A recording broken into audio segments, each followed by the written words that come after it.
Good morning. I thought I would bring you on a trip with me today. I am going to IKEA. Now IKEA is a really cool place to go if you are looking for stuff for your craft rooms or your crafty studios. It's also brilliant for storage, and you can also pick up loads of really cool things to turn into lots of exciting hacks. So I thought I would go in, get lots of footage and then compile it into some various videos for you, kind of take you around with me and show you all the things that I like to buy and things that I like to use in IKEA. One of the best things about coming to IKEA is that you can bring your kids to Small Land. Small Land is basically an in-house creche, which is perfect for your little ones to hang out while you shop. There's lots of really great tables in here, side tables that would be brilliant for knitters. This is the, I'm not going to try and pronounce it, Zvistbro, but I can just imagine that packed full with balls of yarn. And I know for sure that some of us have these in our lounges already. They make brilliant coffee tables or side tables, but they're fantastic storage for all of that stash if you're a knitter. I don't know a single crafter that doesn't have Kallax storage units in their rooms. They've now brought out these new under shelves which are quite good, so they turn your cubes into little shelving units, as well as the good old Droner boxes. Every time I come in here they seem to have brought out a new colourway or a new box. These are new as well, I haven't seen these before. Like hammocks. They'd be quite good for putting skeins of yarn in, the long twisted up skeins. One of my favourite accessories for my Kallax units are the drawers. They are really nice, they roll in and out really nicely on their runners, and they're just perfect for storing tools and threads in. And they're really quite reasonable as well. Don't forget to check out the kitchen section when you come into IKEA. Just because they're in kitchens doesn't mean they're designed for kitchens. These bars are really great on the wall of your studio. You can hang tubs from them. So just imagine that with all your fabric scissors hanging from it and all your tools in this pot. It doesn't have to be for the kitchen. Think outside the box. These are lovely as well. They've got these little trugs that attach to bars with all these little jars, and they've got these for herbs and spices, but I can just imagine them all filled up with buttons and again all thread. You could put all your tape measures, bias binding all stacked on one of those shelves. It would look really lovely. And they come in a super long length as well, so you can see this goes all the way across the worktop, so you could have this all the way across your cutting table with all the different pots and trims and hooks hanging from it. Again, we're still in the kitchen section, but just check these out. They've got these really lovely baskets with handles. Again, I think they would look super for storing your yarn in, or rolled up patterns, or even your sewing patterns. And cutlery drawers are absolutely perfect, cutlery trays to keep all your threads and spools in.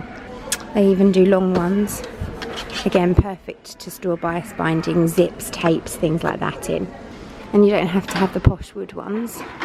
You can get ones like this for £2, just a plastic tray, perfect for keeping everything organised. One of the things I've noticed they do, we've all got these Raskog craft trolleys in our studios, but they've now brought out like little chopping boards that pop on top of them so that you can have things underneath, but you've got a little surface which is really useful, I think, for the top one, not necessarily for the others, but you can put more things on it. These are designed to be carrier bag stuffers, but I think you could attach them to the edge of your work surface and throw your scrap fabrics into it and then empty it when it was full. I like that even in the smallest of little houses they've thought about having a little corner for sewing. And these jars just look so pretty on the shelf with all their twines and threads and velcro in them. Now, if you're like me and you struggle when it comes to cutting out, IKEA have a really nice range of really lovely desks. This is called the Beckhant, but as you can see, it's got legs and it raises right up, so it becomes one of those standing desks. It is a little bit expensive if you just want a cutting table to use occasionally, but if you feel like pushing the boat out and treating yourself, then I think it's a really nice one. Alternatively, you can just go the much cheaper option, which is what we've done here at our studio, is that we've just bought ourselves Linman tabletops and we've chosen the legs to go on our tabletops. We use these Olive legs and they are adjustable, so they allow your table to be at sitting height, but then you can screw them up so they go up to standing height too, so it's perfect for cutting out. And obviously you've got a massive choice of what sort of tabletop you want. You don't have to go for classic white. There are all different colours and sizes. The other option, if you don't want to go for the olive legs, is to have trestles like we've got at BTHQ, and these are really reasonable. They also fit sewing machines underneath here perfectly.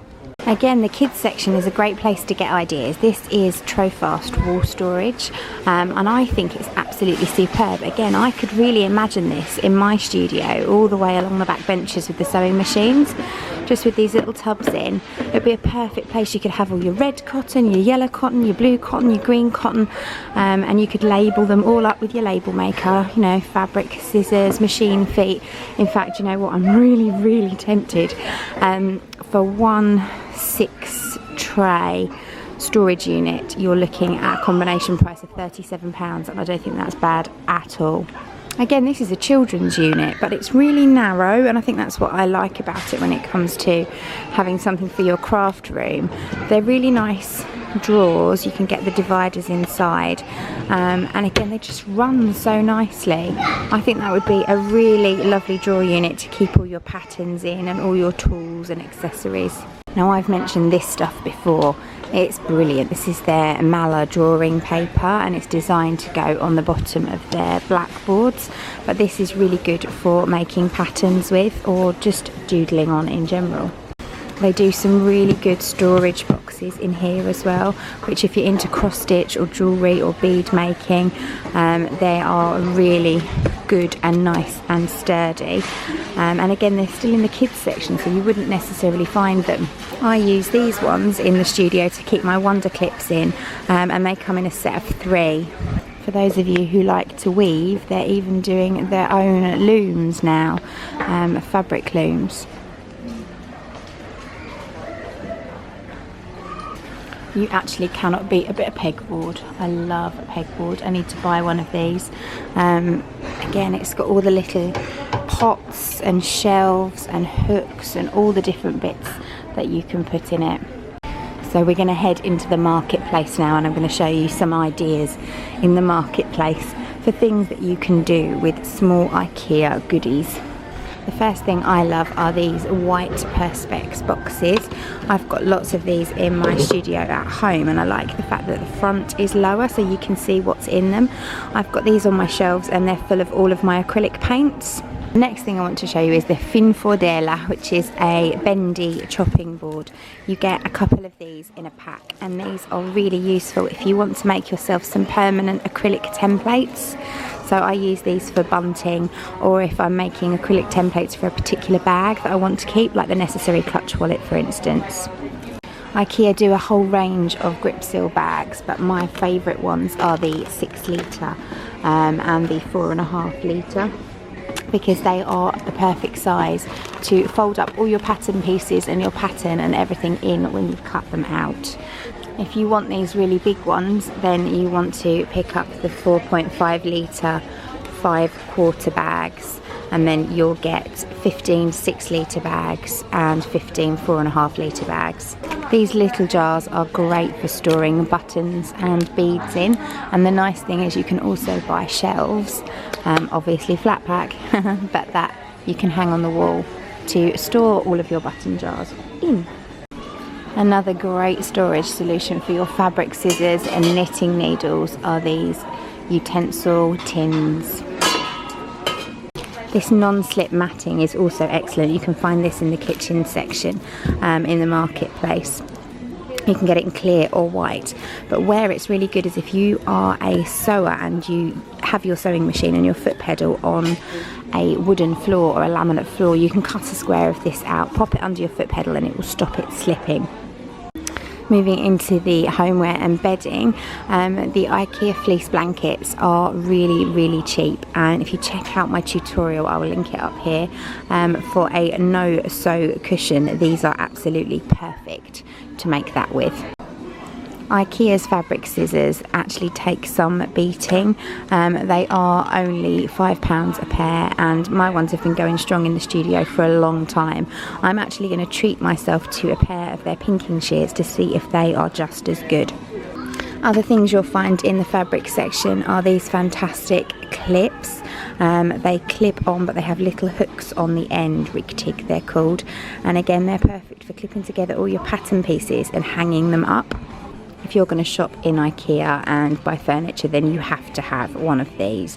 I've got one at home, I've got one at work, and they are absolutely fantastic. They come with all of the little bits and attachments that you need for all the various different screws and rule plugs that IKEA has with their furniture, and they are brilliant. They just plug in and recharge. Now, if you're someone who uses a lot of calico, I can highly recommend IKEA's Bommel fabric. It's actually softer than calico, and it's really, really nice if you do a lot of dressmaking for wearable toiles, because it actually drapes a little bit more than calico does, and it's unbleached cotton. It's really nice. It's 150 centimetres wide, and only £2.25 a metre, so it's a bargain. These are particularly lovely as well, wall hanging baskets. I could just see these overflowing with yarn or rolls of fabric. If you've been in my studio before, you'll have seen I've got lots of these big tubs. I use them to keep my yarn in them, and also my wadding scraps, but they're good because the lid just lifts up partially, so you can just get in and get what you want, and they all stack up on top of each other. So I found this unit in the garden section. It's called Satsuma's, and again it sits on the wall and you can put all your tubs on it, and I think that would be superb for scissors. While you're in IKEA, don't forget to look at Bargain Corner on your way out, because you'll often find samples of cushion covers and various different bits of bedding, etc., that you can rummage through, and they're absolutely perfect if you want to do some bag making or get yourself some nice sturdy linings. This piece, for instance, I think is a chair cover, but you get plenty of fabric out of it, but it's only 50p. And these curtains, I'm guessing there's something wrong with them. They are £18, just a showroom product, so there's nothing wrong with them, but they're actually a really nice lightweight denim. They would make a really lovely pair of high-waisted trousers. This is also a good section if you want to just come and get yourself some tabletop to put onto trestles. You get some nice sturdy pieces.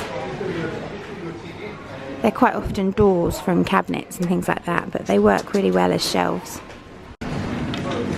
Obviously, the most important thing that you all come to IKEA for, and that you must pick up on your way out, is a pack of meatballs. So I hope you enjoyed that little trip around IKEA. I certainly like taking you with me. I've picked up a few bits and pieces for the studio, so what I'm going to do is a part 2 video, and I'm going to show you some of the IKEA goodies that I use at BTHQ on a regular basis, and take you into the studio and show you how I use them. But for now, thank you very much for watching. I will see you all again really soon. Bye!